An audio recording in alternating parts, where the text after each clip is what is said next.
Fala galera, boa noite.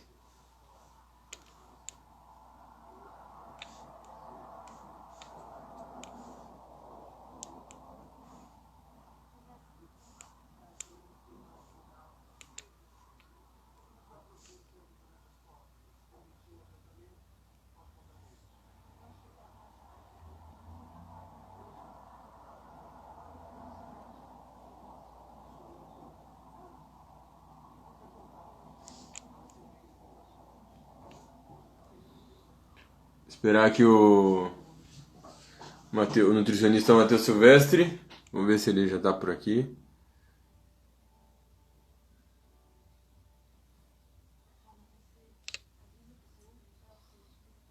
A live hoje é sobre suplementação e imunidade.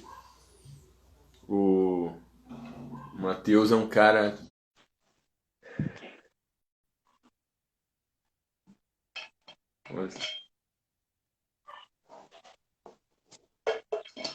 E Fala, aí, Matheus. beleza, E aí? Du? Tranquilo? Beleza?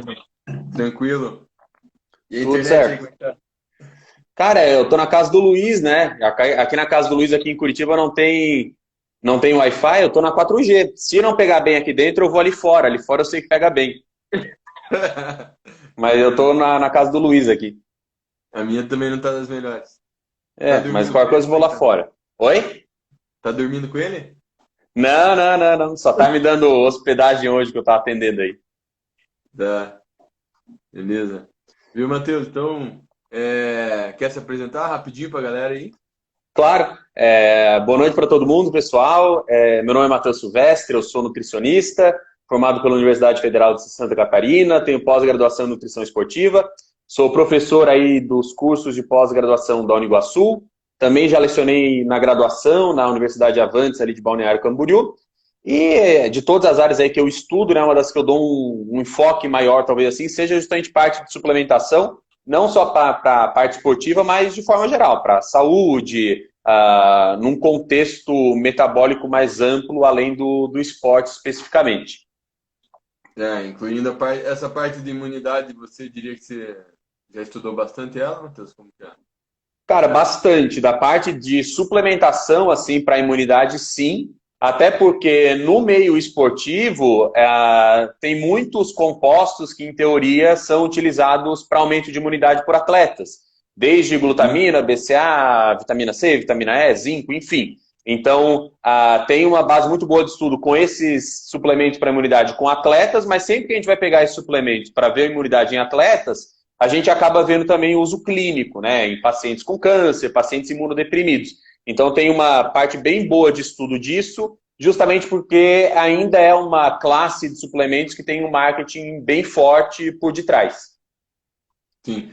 É, e tem isso também de ter muito artigo relacionado à imunidade e no atleta é justamente porque o exercício pode comprometer o sistema imune, né? Exato. Principalmente o exercício de grande volume e intensidade, né? É No caso, principalmente isso. Maratonista, ultramaratona, é muito comum aí a gente pegar estudos que mostram infecção do trato respiratório superior em atletas depois de grandes competições, depois que o cara faz um Ironman, ou às vezes num lutador que vem ali há semanas com uma dieta muito restrita, com um treino muito intenso, 3, 4, 5 horas de treino. Então, no meio esportivo, a parte desses suplementos voltados para a imunidade, ela é muito mais utilizada em atletas performáticos, de esportes de alta performance mesmo, do que para uma musculação, por exemplo. Tem estudos com isso, mas são minoria. A base são nos esportes de endurance, que é onde tem até mesmo mais lógica, né? daí eu vou desativar o comentário aqui, a gente vai, acho que é melhor para fluir a live.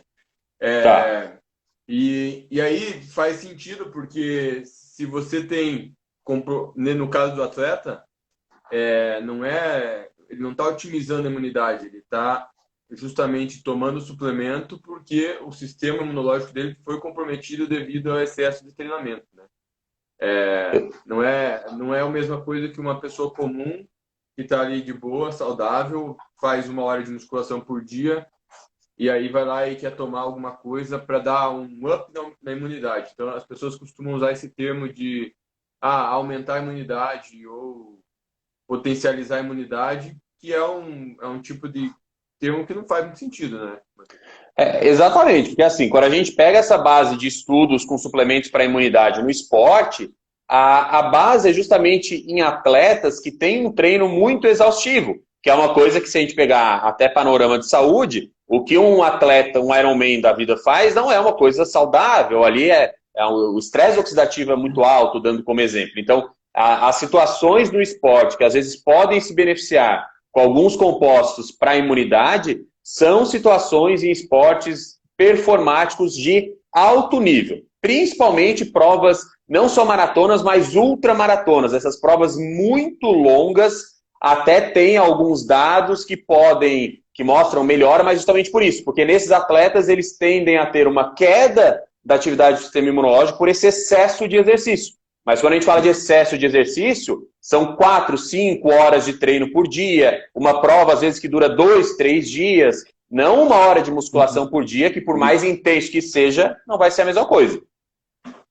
Até que se a gente fosse falar assim no fisiculturismo, o fisiculturismo não é um esporte que normalmente tem grande volume de treino, exceto às vezes no pré-contest, que alguns atletas chegam a fazer às vezes 3 horas de treino por causa de muito volume de aeróbico e tal, né? Mas mesmo assim, dificilmente chega a ser uma intensidade semelhante a um atleta profissional de ginástica, um triatleta, né? Que são atletas que mantêm uma intensidade mais alta e um volume maior de exercício, né?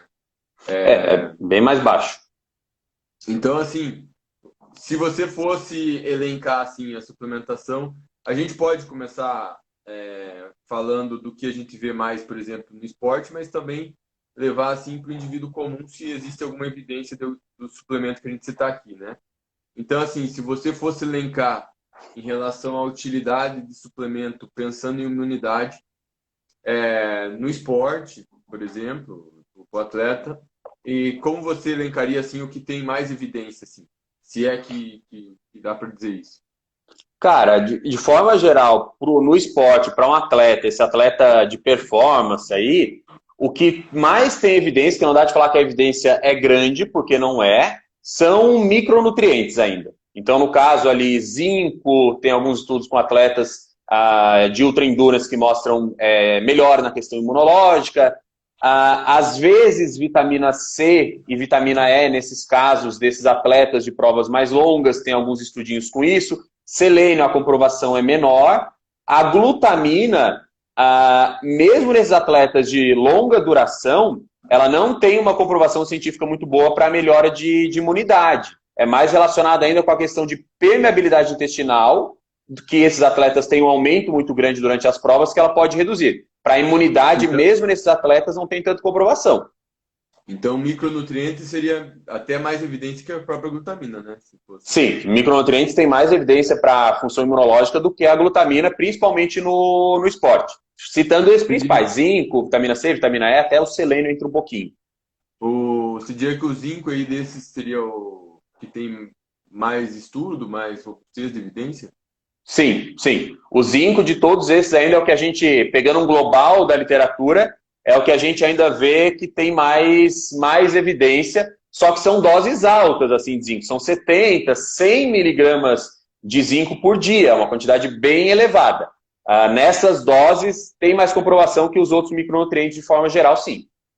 Mas esse impacto do zinco na imunidade, que de fato ele faz? Ele, por exemplo, reduz estudo avaliando o quê? Resfriado, gripe?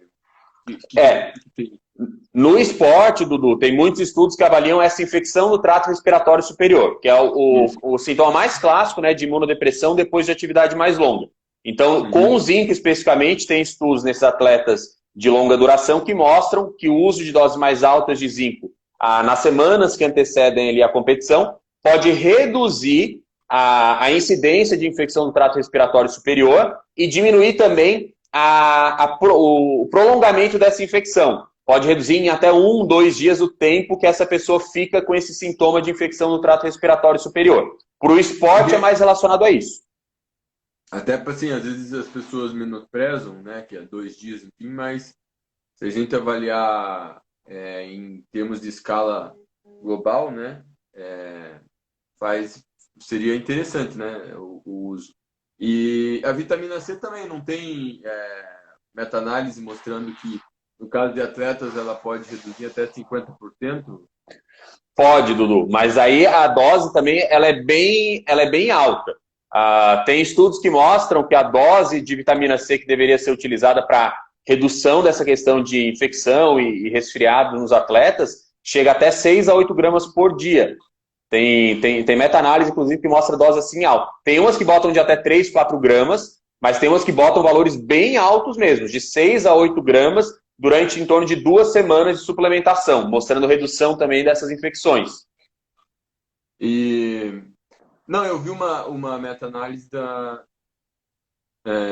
que mostrava de 200 miligramas até 1 grama que chegava nesse da Cochrane, né, daquele. Tá, sim. Então, Se pega meta-análise padrão mesmo, isso aqui até com pessoas saudáveis, a 200 miligramas já é um valor de vitamina C diário, que tu consegue alcançar sem a suplementação, que já pode reduzir tempo de resfriado. Isso aí tem meta-análise mostrando. Mas tu pega algumas voltadas para esporte, eles botam que doses extremamente elevadas, que eles botam até rácio de 6, 8 gramas, acho que até o Heitor fez um post outro dia sobre isso, que seriam doses também consideradas mais eficazes. Mas doses de até 200 miligramas já tem estudo que mostra melhor de recuperação. Sim, era de 200 miligramas a 1 grama essa meta-análise, acho que é. Isso, tem.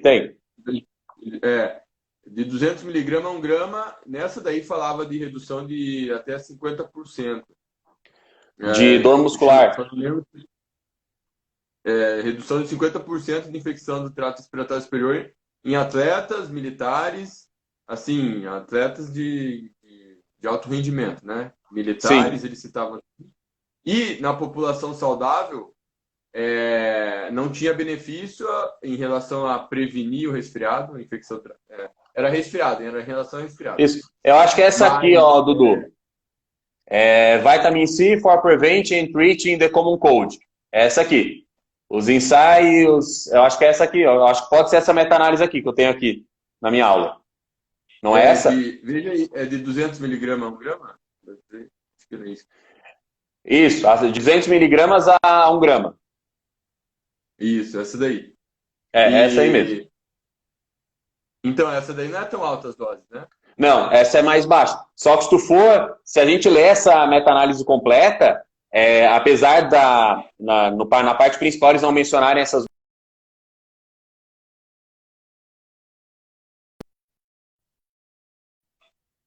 também teve um efeito benéfico adicional.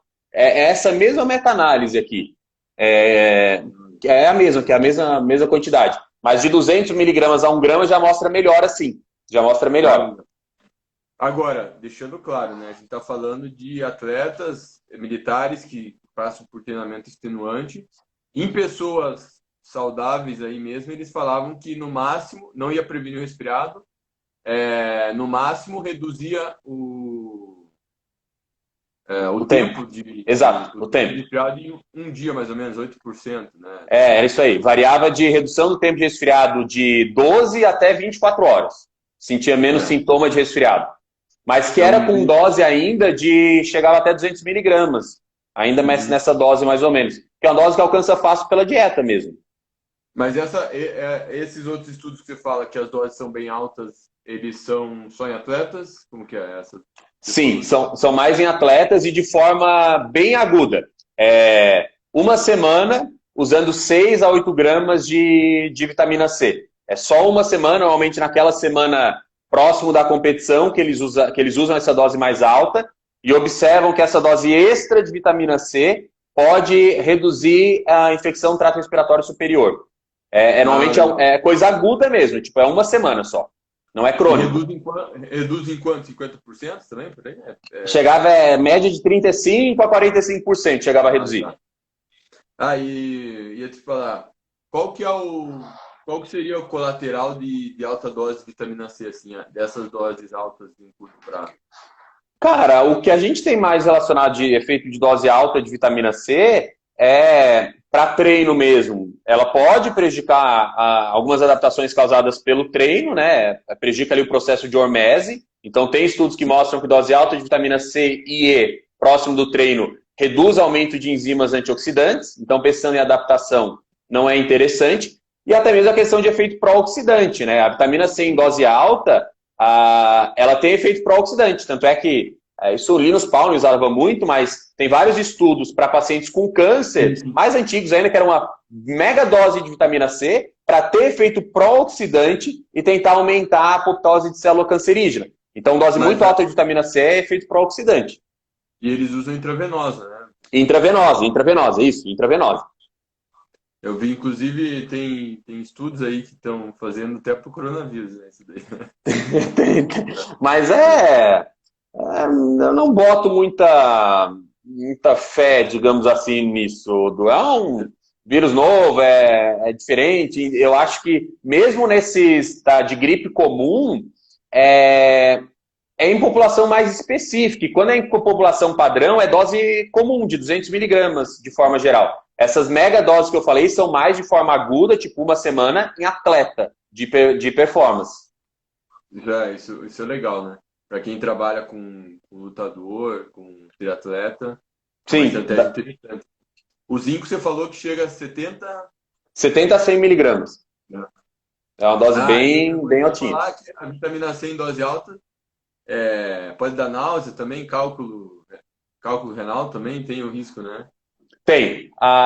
Quando a gente pensa assim em questão de toxicidade da vitamina C em dose mais alta, né? Paciente que tem já um problema renal pré-existente não é totalmente não indicado, porque aumenta sim o risco de cálculo renal. Enjoo, náusea, ânsia de vômito, aumenta também o processo de diurese, uma dose muito alta de vitamina C, mas uma correlação grande que a gente tem é a formação de cálculo em pacientes normalmente com alterações renais já pré-estabelecidas. A gente tem uma evidência boa disso. E um que falam muito da vitamina E, eu não tinha nada. Vitamina E tem o que, assim? Cara, sendo bem sincero, vitamina E não tem, para a imunidade, não tem tanto estudo dela isolada. O que tem mais é em associação dela com a vitamina C, né? Já que a vitamina C ali faz a regeneração do radical tocoferoxil para tocoferol, normalmente eles usam mais a junção. O efeito da vitamina E para a questão de função imunológica, que é mais baseado em mecanismo, células do sistema imunológico têm uma quantidade muito grande de ácido graxo poliinsaturado ali na membrana. Se eu tenho estresse oxidativo maior, vai gerar peroxidação lipídica e pode danificar a função imunológica. A vitamina E reduzindo isso, poderia melhorar a função imunológica, seria mecanismo. Mas ela isolada, assim, não tem muito estudo, né? Não, é bem menos. Uma que falam muito, que tem falado agora ultimamente, é a vitamina D, né? Eu já vi alguns trabalhos relacionados ao uso de suplementação da vitamina D, redução até de influenza, né? Sim. O que você diz da vitamina D? É importante também que a gente deixe claro que a gente tem que fazer um discernimento de uma pessoa que realmente tem deficiência de vitamina D, está suplementando, e uma pessoa que não tem deficiência e acha que a vitamina D vai aumentar a imunidade, né? O que você vê em termos de vitamina D? Você acha que tem boa evidência dela em relação à imunidade? Cara, tem boa evidência da vitamina D para a imunidade, mas para paciente com deficiência. E é importante mencionar a questão da deficiência, porque hoje em dia a gente pensa, vitamina D está em 30, 40, está baixo. Não, vitamina D, 25-hidroxivitamina D está em 30, 40, é um bom valor. Então, deficiência que eles consideram na maioria dos estudos são valores abaixo de 20 ali de 25-hidroxivitamina D. 20, abaixo de 20. Se está abaixo de 20 e suplementa, mostra sim melhora de função imunológica. Isso tem vários estudinhos, tem até meta-análise com vitamina D mostrando isso.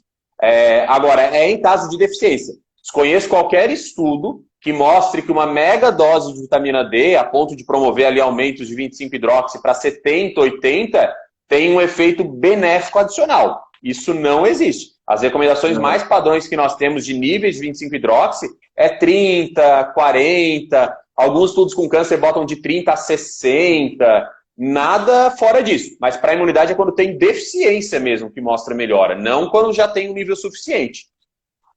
Que nem aqui, ó, a minha, eu já medi aqui em Curitiba, o nível de vitamina D da população é baixo, né, normalmente. Porque, enfim, pelo clima aqui e tudo. E eu já vi até informações. Teve um livro de endócrino que o autor falava lá, eu não fui a fundo, né, mas ele falava que Curitiba era a cidade que tinha mais pessoas com deficiência de vitamina D. A minha já chegou a bater, acho que mais baixo, 17, né? Sim. Então eu procuro suplementar. Às vezes eu deixo, mas eu procuro suplementar. E eu já usei injeção, mas pelo que eu já pesquisei, é melhor fazer o uso mais, em vez de fazer injeção, você fazer com mais frequência, né? Sim, o E, uso contínuo. e facilmente, assim, com 2.000 I por dia, tipo, ela sobe. Sobe. Então, nesses casos é interessante suplementar, né? Sim, eu acho que... E Pode falar. é, eu ia falar para você, mas os estudos com ela normalmente mostram em relação ao que? Gripe, resfriado? Eu já vi da influenza, né? E resfriado Cara, também. sim, para a função imunológica tem base de revisão sistemática e meta-análise com vitamina D para gripe padrão mesmo, questão de influenza, isso mostrando que quem tem deficiência uma maior, tinha uma maior frequência de infecções por vírus influenza, e daí da parte do sistema imunológico também é muito relacionado com mais dados assim de correlação, né? Com câncer, por exemplo, tem bastante Uhum. correlação que mostra que pacientes com câncer em doses baixas de vitamina D tem uma pior resposta do sistema imunológico, por isso que é propagado esse maior valor de vitamina D no câncer, 30, 40, que não é muito alto, é um valor padrão aí, né? Sim, sim. Mas é É, mais nessas duas áreas tem bastante coisa. Para gripe e resfriado tem, para câncer tem, e daí tem aquelas questões de doenças autoimunes, mas mesmo para doença autoimune, aqueles protocolos de mega doses, o respaldo científico é muito baixo. Até esqueci o nome daquele protocolo padrão de mega dose de vitamina D. Coimbra. Isso. Protocolo É, Coimbra. o protocolo Coimbra, né? Não tem uma comprovação boa, assim, se a gente pega respaldo em literatura. E a gente É tem o que. quê? É o Oi? estudo é só o estudo dele só, né? Isso, isso. É só o estudo dele. E a vitamina D ela tem risco de toxicidade, dose muito alta de 25-hidroxi. Tem risco de toxicidade maior também. É questão de calcificação, etc. Então, 2.000 I para a grande maioria já é um valor bem suficiente. Talvez se estiver muito baixo, sei lá, está em 15, e tu quer subir mais Uhum. rapidamente para 30, tu possa no início usar 5.000, 10.000, mas depois já reduz. 2.000 I ele já consegue subir gradativo e manter estável o valor. O que eu vi dela em relação à doença autoimune mais seria a esclerose múltipla, né? Exato, para esclerose múltipla. Que tem um suporte um pouco maior, de repente. Mas Mas eu também já pesquisei em sites de esclerose múltipla, esse tempo estava pesquisando, e eles não reforçavam tanto assim o uso dela, né? Falavam que é algo que ainda falta evidência, né? Mas a gente vê até bastante relatos de pessoas que fizeram uso e relatam melhora, né? sim, e para Até porque a gente, esclerose, pode falar. lembrando para a galera que a vitamina D é um hormônio, né? Sintetizado a partir do colesterol e principalmente a gente precisa da exposição dos raios ultravioleta para sintetizar ela no organismo. E ela tem uma ação ali no núcleo das células que parece estar relacionada à ação de mais de 1.000 genes diferentes, né? Então ela é um hormônio que a gente não compreende muito bem ainda como ela funciona, como ela atua, e por isso que a boa parte dos estudos que a gente vê, né, Matheus, é estudo de associação, quer dizer, a gente não sabe efetivamente se a vitamina D está causando aquela melhora, enfim, ou se simplesmente existe uma associação entre algumas doenças, problemas com baixo nível de vitamina D, por exemplo. Esses dias saiu uma notícia aí que lá na Itália. Ah, sim. Tinha um estudo, você viu essa? Vi, vi. Os idosos lá que morreram em partes tinham baixos níveis de vitamina D também, né? E aí já muita gente já saiu alardeando, olha, saiu um estudo lá da Universidade de Turim, enfim. Você viu isso daí? Mas no fim não tem estudo nenhum, né? Eu não achei o estudo. Eu pesquisei nos sites, até. Não achei. Eu pesquisei nos sites gringos ali, depois fui para o Google Escolar, para o Google Normal, botei o nome da universidade, tudo. Eu não achei o estudo. Eu não eu acho que o estudo não existe, não. Eu não achei. Eu não achei. Não tem referência, eu não achei. Eu procurei bastante. Porque tinha um monte de gente falando, perguntando. Eu não achei, eu acho Perguntaram que pra não você, né? tem. Perguntaram. É. Mas vitamina Mas D é é o aquilo também, complicado. né, cara? Eu acho assim, se você tem baixos níveis de vitamina D, é interessante fazer a suplementação, né? Mas também não. Só que é totalmente desnecessário e realmente a gente não tem evidência de que ficar suplementando doses altíssimas de vitamina D vai ter algum benefício. E na verdade, a gente não sabe se no longo prazo, além da questão da toxicidade, pode ter malefícios, na verdade, né? Então, tem um pessoal aí da linha anti-aging e tal que defende essa suplementação, que a vitamina D tem que estar lá em níveis próximos de 100 nanograma.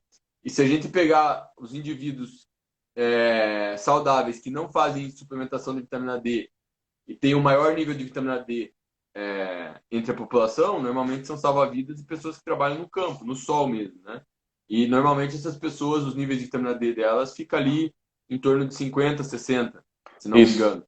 É isso aí. Então, aí o cara vai lá e defender que tem que bater a vitamina D lá em 100, isso daí não tem, a gente sabe que não tem respaldo científico para uma pessoa saudável ficar com uma vitamina D tão alta assim, e existe o risco de no longo prazo ter algum problema que a gente ainda não sabe, desconhece porque não tem estudo avaliando o uso de vitamina D no longo prazo, assim, em doses altíssimas, né? E uma coisa, por exemplo, a vitamina E é um exemplo que existe associação de mortalidade com suplementação de vitamina D, com vitamina E, né? Tem. Tem. A vitamina E Então, tem algumas meta-análises, não só a vitamina E. A vitamina E, a vitamina. Deixa eu até lembrar aqui. Beta-caroteno, vitamina E, beta-caroteno. vitamina A também, vitamina A Uhum. própria, não só o beta-caroteno. Tem estudos mostrando aumento do risco de mortalidade. Vitamina E tem estudos mostrando aumento do risco de câncer de próstata.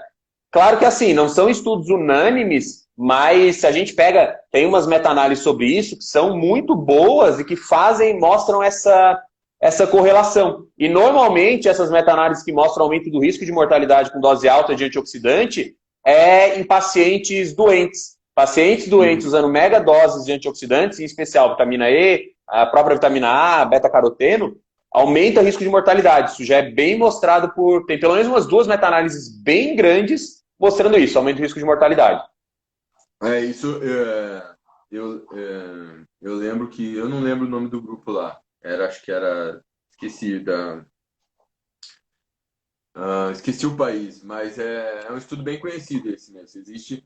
Então, claro, também não dá. Não, mais uma vez, a gente deixar claro que não quer dizer que a vitamina E causou, aumentou Sim, a mortalidade. Sim, que existe uma associação, mas é algo a se preocupar, né? sim, Porque tem muita gente que acha que quanto maior a dosagem do multivitamínico, né? Então a pessoa acha que quanto mais tem lá, 1000% de vitamina E no multivitamínico, 15.000%. A pessoa acha que quanto mais vitamina tem, quanto mais mineral tem, é melhor para a saúde dela e não é assim, né? Na verdade, pode ser um problema esse excesso. E infelizmente a gente não tem ainda. É muito difícil às vezes saber se uma vitamina ou mineral vai causar um problema, porque muitos desses micronutrientes, eles estão associados a uma série de efeitos fisiológicos do organismo, né? sim. Então você toma uma dose alta para uma determinada finalidade, por exemplo. tomar zinco para imunidade, né? Mas na verdade o zinco ele está relacionado a ele está relacionado à função de mais de 300 enzimas do organismo, né? Então você toma para uma coisa, mas na verdade você tem que entender que isso daí pode estar influenciando muitas outras coisas do teu organismo, né? Muitas outras funções. Micronutriente é complicado porque engloba muitas coisas, né? A própria questão da vitamina E. Tem estudos com vitamina E, com dose de 400 unidades internacionais, mostrando a redução de esteatose hepática, e mostrando efeito hepatoprotetor. Tem estudos mostrando isso com vitamina E. Então tem muita... A abrangência de utilidade de micronutrientes é muito grande porque eles agem em várias vias do nosso organismo. Agora, na questão de mega dose de vitamina, tem que sempre ter uma preocupação maior com as lipossolúveis, que de forma geral são as que mostram mais risco. Vitamina E, vitamina A mostram bastante isso.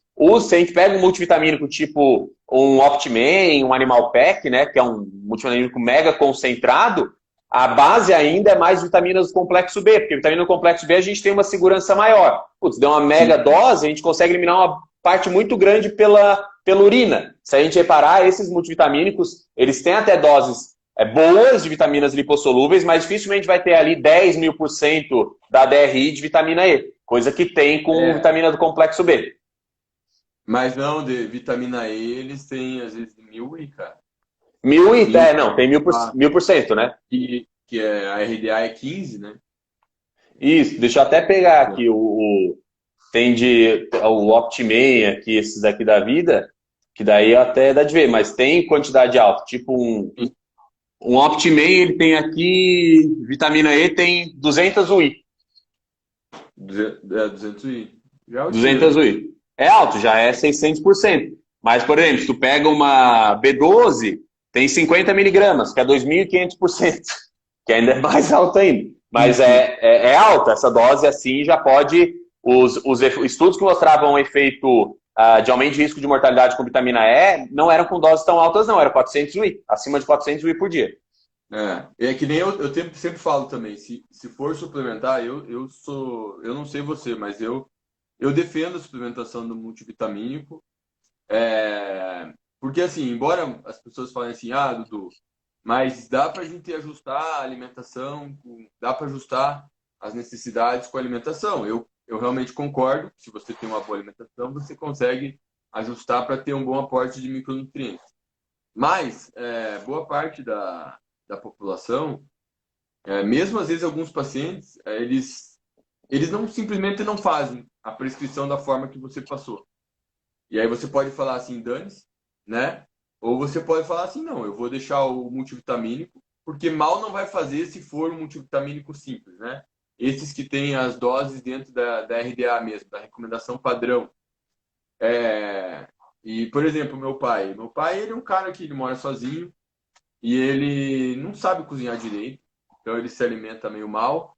Eu dou muito conselho para ele do que comer e tal, mas você sabe como é difícil, né, cara? Sim. Não tem nem como montar a dieta para ele, porque ele não vai seguir.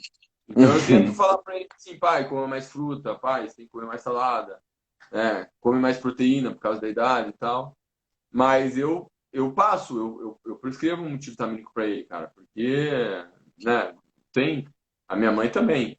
Então, eu normalmente prescrevo justamente esses multivitamínicos com uma dose padrão aí dentro da RDA, sem excesso, justamente para também evitar qualquer tipo de possível problema no futuro. Exceto a vitamina D, que a gente sabe que a suplementação dentro da RDA é muito baixa para causar um aumento significativo ali, né? Então, vale a pena você usar uma dosagem ali maior. Mas, vitamina D tem que ser mais alta. Eu mesmo uso multivitamínico de vez em quando, não uso todo dia. E vitamina C e vitamina D, às vezes. Vitamina C eu uso principalmente assim, quando eu vou para uma festa eletrônica e tal. Eu costumo usar. É porque o volume de treino acaba sendo grande, depois de comer. Se bem que eu também às vezes tomo um suco natural, tal, que daí já aproveito o carboidrato também. Enfim. Porque pode falar. O multivitamínico, assim, o multivitamínico padrão, é tipo um Centrum da vida, esse 100% ali, é bem aquilo que tu falou, mal não faz, E se a pessoa não consegue bater aquela quantidade de vitaminas, que não tem ingestão de frutas, verduras, etc., faz bem. Tanto é que os estudos que mostram que multivitamínico melhora a função imunológica, porque tem, é justamente porque ele consegue, às vezes, corrigir deficiência de micronutrientes. A vantagem da suplementação de micronutrientes para a grande maioria das pessoas é correção de deficiência. Quando corrige deficiência, melhora. E multivitamínico, às vezes, faz isso. Pelo menos, mal não faz e pode ter um benefício. Eu acho que é válido para muitos pacientes que a gente sabe que não vão seguir 100% da questão dos vegetais, das frutas, ficam mais numa monotonia de batata, doce e frango, por exemplo. Sim, sim, até atleta, assim, né? Eu sempre falo, multivitamínico não substitui a salada, não substitui as frutas, não substitui uma boa dieta, porque as pessoas acham que salada, para que eu comer salada se eu posso encontrar vitamina e mineral no multivitamínico? Já vi atleta falando umas bobagens desse tipo, só que elas esquecem que os vegetais e as frutas, eles têm muito mais substâncias benéficas para o organismo que vão além de vitaminas e minerais. Inclusive, podem até ser, né, tão importantes ou mais, dependendo do caso, que é o caso dos fitoquímicos, flavonoides, glicosinalatos, enfim, polifenóis. Então, essas substâncias você não vai conseguir, como eu falo assim, não dá para você fazer um manipulado que imite a quantidade de nutrientes benéficos que tem num prato de salada bem diversificado. A gente não tem, porque tem muita coisa que tem ali que a gente não conhece. Então, a gente sabe, por exemplo, que o consumo de vegetais e frutas reduz a mortalidade. Né? Se a gente fosse falar assim, ó, uma das formas para longevidade é coma vegetais, coma frutas, porque isso reduz mortalidade, principalmente por doença cardiovascular. Para câncer já é mais cinzento. Então, a gente sabe que quando fala de multivitamínico, a gente não tem esse benefício de redução de mortalidade. Né? A gente tem os estudos com multivitamínico que não mostram redução de mortalidade, ou seja, não muda nada, ou, dependendo do caso, pode até aumentar a mortalidade, como é o caso da vitamina E e o beta-caroteno, enfim, vitamina A. Então, obviamente, é importante deixar claro isso. Os multivitaminas e minerais, o suplemento, ele não vai substituir um prato, não vai substituir os vegetais. Então, se você não gosta de salada e fruta, coma mesmo assim. Porque é uma obrigação que tem pela questão da saúde. Porque quando a gente fala, principalmente em atleta, como o atleta pensa muito só em questão de bater macro, proteína, carboidrato, gordura, eles esquecem de uma base que eles precisam para a questão de saúde de forma geral. E frutas e verduras, a diferença maior de um multivitamínico é a questão de fitoquímicos, até a própria questão de fibras. Então, se a gente pega, é bem o que falou, se a gente pega estudos com frutas e verduras, consumo mais alto, reduz mortalidade, multivitamínico não tem melhora nenhuma ou piora, quando é algumas vitaminas lipossolúveis, pela questão de fitoquímico. Então, não dá de fazer essa comparação, não como fruta e verdura, e substituo por vitamina. Não tem muito nexo, né? Uhum. Aí até a gente falou, que nem você falou das fibras também, estava esquecendo, né? Fundamental. E dos efeitos desses nutrientes ali na microbiota, né? Que a gente sabe que tem uma importância muito grande quando relacionada à modulação da nossa imunidade. Sim. E da glutamina, Matheus, a gente chegou a comentar aí por ti, você comentou inicialmente por cima, o possível benefício dela teria em qual contexto aí do que a gente tem de evidência? Cara, o possível efeito benéfico da glutamina é para pessoas que têm queda significativa de glutamina plasmática. O que acontece? A glutamina é um aminoácido não essencial, nosso corpo produz glutamina a partir dos BCAAs, né? E a glutamina é o aminoácido mais abundante que a gente tem no plasma. Então a gente produz glutamina de sobra, a gente está cheio de glutamina no plasma, no pool de aminoácidos musculares. E para ter uma queda muito grande de glutamina plasmática, é difícil. Onde nós vemos queda significativa de glutamina plasmática, que é mais comum, é em pacientes com câncer e em provas tipo Ultra Endurance. Ultra Endurance tem estudinhos que mostram ali glutamina plasmática em 318, em 310, que já é um valor baixo, digamos assim. Abaixo então, de 400, né? Normalmente é abaixo de 400. Sendo que para câncer é muito comum pegar abaixo de 400. Agora, para Aham. esporte, é difícil. Tem estudo até publicado pelo pessoal da USP, acho que em 2018, que eles pegaram atletas de luta que estavam se preparando para uma competição, estavam perdendo peso, estavam treinando com dieta restrita, chegaram a fazer dieta até de 500 quilocalorias e mal tiveram queda de glutamina plasmática, ficou em 600, 700, ou seja, não alterou muito. É muito Eu lembro. difícil a gente ter uma queda muito grande de glutamina plasmática. É em E cara que faz eles, ultra endurance. esse estudo eles analisaram o desfecho também. Não alterou, é isso. Desfecho foi principalmente infecção do trato respiratório superior e não melhorou em nada. Então não melhorou o E, exame nem o desfecho. e quando as pessoas falam para você assim, olha, depois que eu comecei a tomar glutamina, eu senti que minha imunidade melhorou porque eu fico menos doente. O que você, o É, que você me então, diz? é que é muito complicado, né, cara? Não, não tem como isolar só uma variável. Ah, foi só glutamina, foi alguma outra coisa. A própria questão, talvez, se a gente relacionar excesso de cortisol com imunidade, se o cara, por exemplo, não está tomando glutamina, ele fica mais preocupado, meu Deus, eu estou sem a glutamina, minha imunidade vai piorar. Isso, em teoria, já poderia sinalizar para uma piora. Então, assim, é muito viés, né? Não tem como isolar. Mas eu pego muitos alunos assim da pós, que quando a gente fala de glutamina, eles falam, cara, eu uso e noto diferença. Quando eu uso, eu não fico resfriado, atleta falando isso. Mas é complicado que assim, a evidência é muito baixa, Dudu. É, Para musculação, cara, eu acho que é realmente meio que um dinheiro jogado fora, assim, de forma geral. assim, ali no, numa dose de whey tem quanto de glutamina? Umas 4 gramas? Porque Chega a tem a 4, 5 glutamina. gramas de glutamina. É. Mais o Só que numa tem o dose de DCA, whey. que vai ser produzido pela oxidação do BCA no músculo, vai produzir mais glutamina. Isso. Então, o nosso corpo ele produz bastante glutamina, né? Produz. É, e pela ingestão dietética ali, do que você come, a glutamina está presente também nos alimentos. A estimativa é que você esteja ingerindo por dia ali diretamente umas 7 gramas, 10 gramas de glutamina, dependendo de quanta proteína você tem na dieta, né? É bem fácil isso. Pela E dieta. daí então a gente já consome glutamina na dieta, o nosso corpo produz bastante glutamina, e aí a pessoa toma 5 gramas e ela acha que isso melhorou a imunidade. É É aquela bem coisa. complicado. Se a gente pega, por exemplo, no estudo com câncer ali, quanto de glutamina é usada para, sei lá, melhora de mucosite? São 5, 10 gramas? Não, são 40. 40 40. gramas. Em estudo com atleta de E é endurance, via oral, né? Sim, via oral mesmo. Em estudo com atleta de endurance, quanto de glutamina é usado para redução de permeabilidade intestinal? São 5, 10 gramas?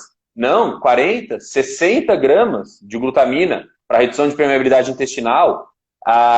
Estudos com provas de ultra endurance que viram que a glutamina reduziu a infecção do trato respiratório superior. Qual era a quantidade? 30, 40 gramas.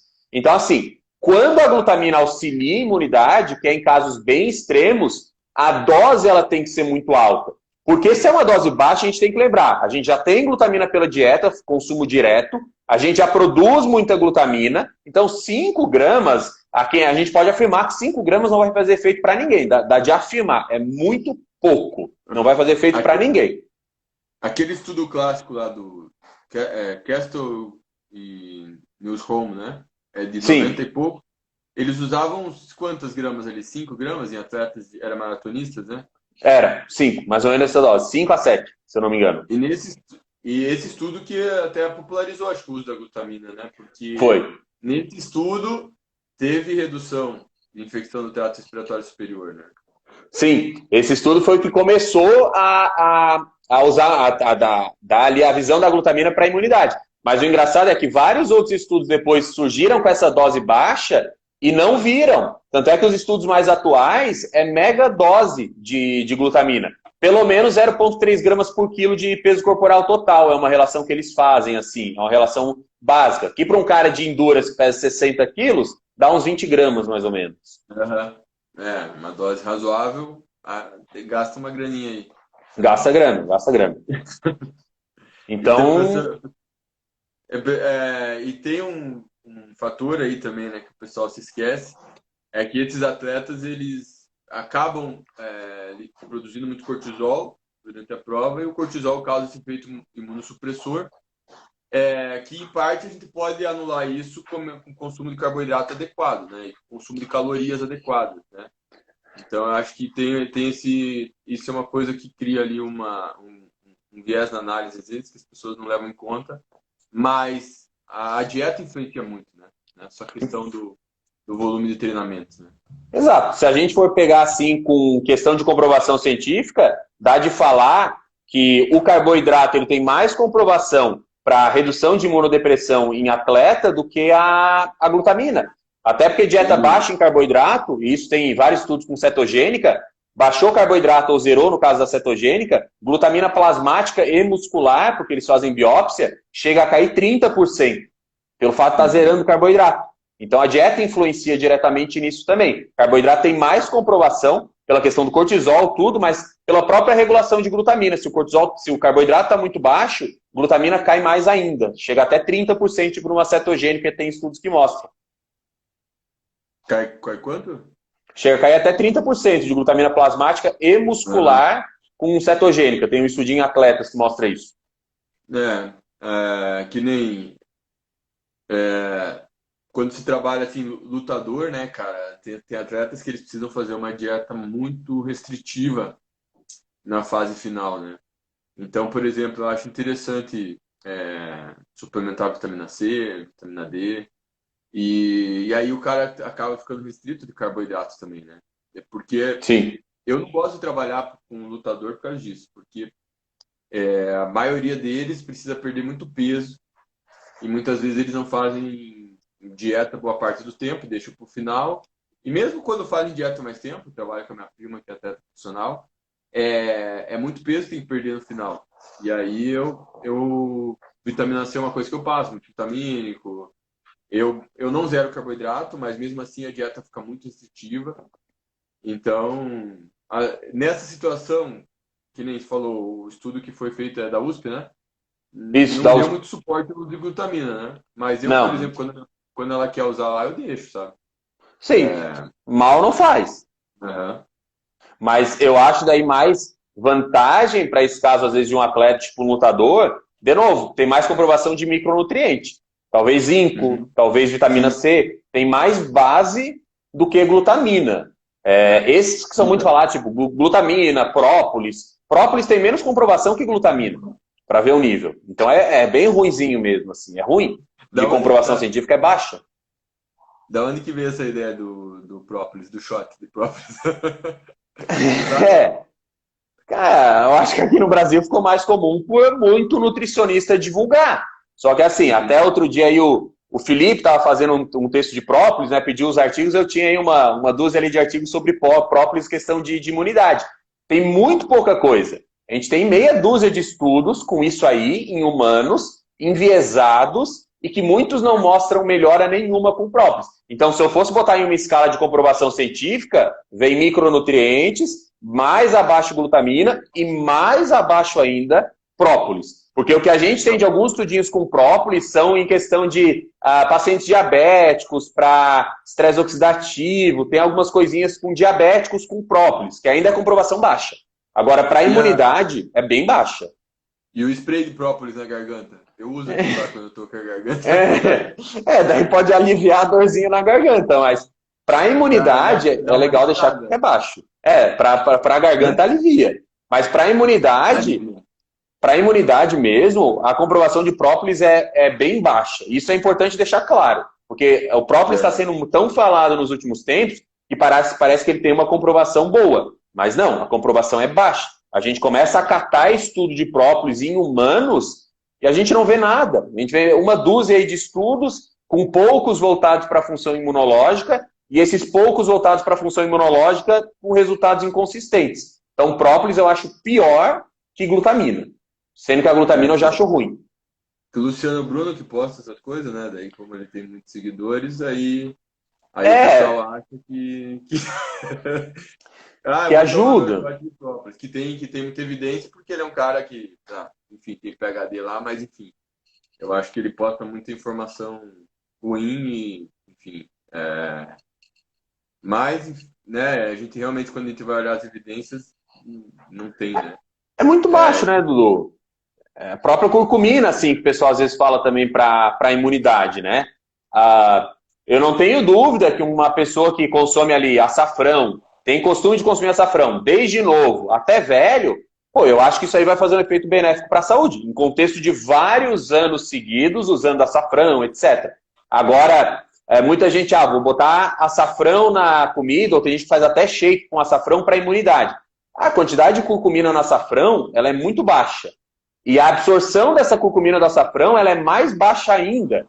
Então, é irrisório, não vai ter efeito agudo esse uso de açafrão para a questão de imunidade pela curcumina. É uma comprovação baixa também.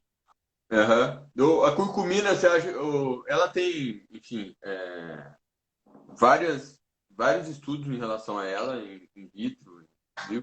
Ou você diria que o benefício dela seria o que ela tem de mais evidência do uso dela, assim, na prática clínica? Cara, esteatose hepática, eu diria. Curcumina tem comprovação até para esteatose hepática, doses de 500 a 1.500 miligramas por dia, que não dá de bater isso com açafrão, não dá, tem que ser suplementação, tem que suplementar, tá? Porque a quantidade de curcumina no açafrão chega de 1 a 5%, é baixa, no máximo 10 estourando, então é baixa. Para a questão de diabetes, tem estudinhos também, mostrando redução de estresse oxidativo com curcumina, mas eu focaria mais em esteatose hepática, que tem mais comprovação, talvez depois diabetes, e até mesmo para doença inflamatória intestinal, a retocolite, tem poucos dados com curcumina, mostrando melhora por redução da inflamação. Para câncer é muito cinzenta a área, não dá de afirmar muita coisa na questão de câncer, não, é só mecanismo mesmo no câncer. Matheus, e para a gente finalizar a live aqui, o zinco, quando você falou das doses lá no início, de 70 a 100 miligramas, essa era só em atleta, em pessoas saudáveis, e ele tem algum benefício? Uma pessoa que não é um atleta de alto nível? Sim. Para imunidade? Sim. Nesses estudos de meta-análise com essas doses altas de zinco, não é só focado em atletas. Tem estudos que mostram que essa dose maior de zinco, logo no início de um resfriado, pode reduzir até 2, 3 dias a duração do resfriado, em pessoas normais mesmo. O problema é que, assim, esses estudos eles não fazem, às vezes, análise para ver quem tinha deficiência ou não de zinco, né? Então, eles pegam uma população global. E soca zinco, isso. Pegam uma população global e botam uma dose alta de zinco. Mas não é para atleta, não. É população comum mesmo que já poderia se beneficiar. 2 a 3 dias a menos de sintoma de gripe. Pô, isso é legal, né? Acho que de todos que a gente falou, acaba sendo o mais útil, O que mais tem comprovação, ao meu ver, é zinco. Você, particularmente, se você ficar resfriado, você toma zinco? Resfriado não, mas se eu pego corona, eu acho que eu tomo zinco. Mas resfriado eu não tomo, não. Tá. Legal aí nosso papo, porque acho que muita gente tem dúvida e muitas vezes a galera fica postando suplementação nenhum tem efeito, mas eu gosto de deixar claro também que o principal realmente é a alimentação, né? Não adianta você ficar querendo suplementar a sua alimentação à bosta, porque a tua imunidade tende a ficar comprometida, principalmente a pessoa que é muito estressada, dorme pouco. Então, são fatores que influenciam muito a imunidade, que muitas vezes as pessoas não levam em conta e querem ficar pensando em suplemento, né? Até o exercício tem um efeito benéfico na imunidade, não é muito claro como, mas enfim. Então, o conjunto do teu estilo de vida, dos teus hábitos saudáveis, influenciam muito mais a imunidade que qualquer suplemento. Mas, como a gente discutiu aí, existe uma possibilidade de fazer alguma suplementação em algumas situações específicas, né, pessoal? Não é aquela ideia de você dar um boost na imunidade, enfim, porque isso não faz sentido, né? Ou a tua imunidade está boa, ou ela está comprometida por alguma situação específica. Por exemplo, você está muito estressado, falta de sono, enfim. Mas a gente vai encerrando aqui. Eu espero que vocês tenham gostado. Matheus, dá um recado final para a galera aí, faz uma propaganda.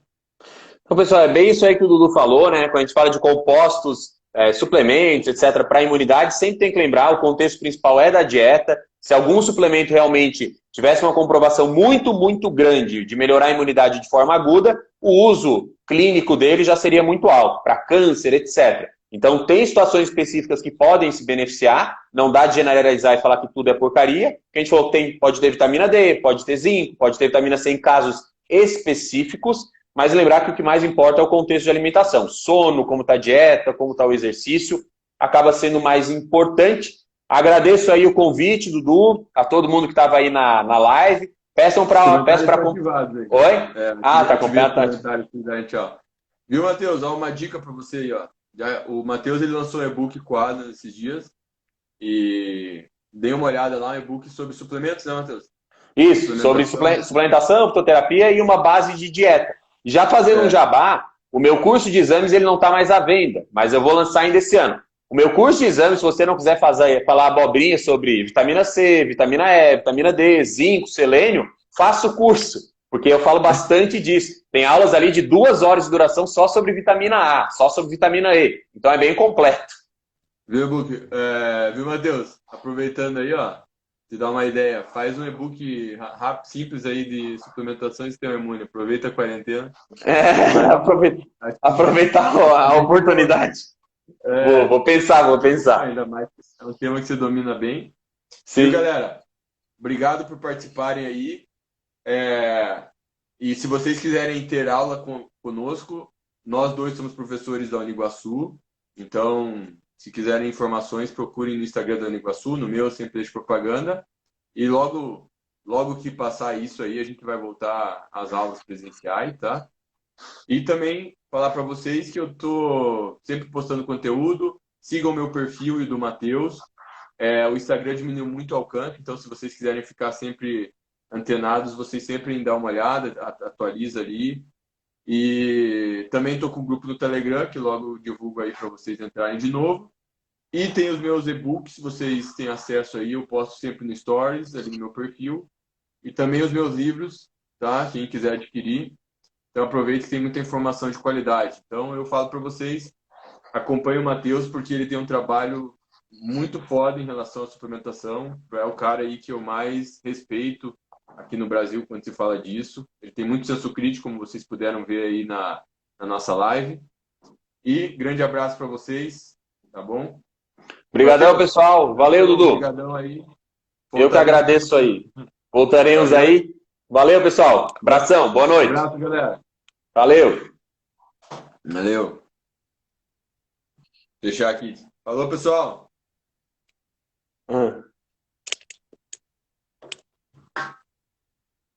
Vou tentar se deixar salvo aqui, cara. Tá. Vamos ver.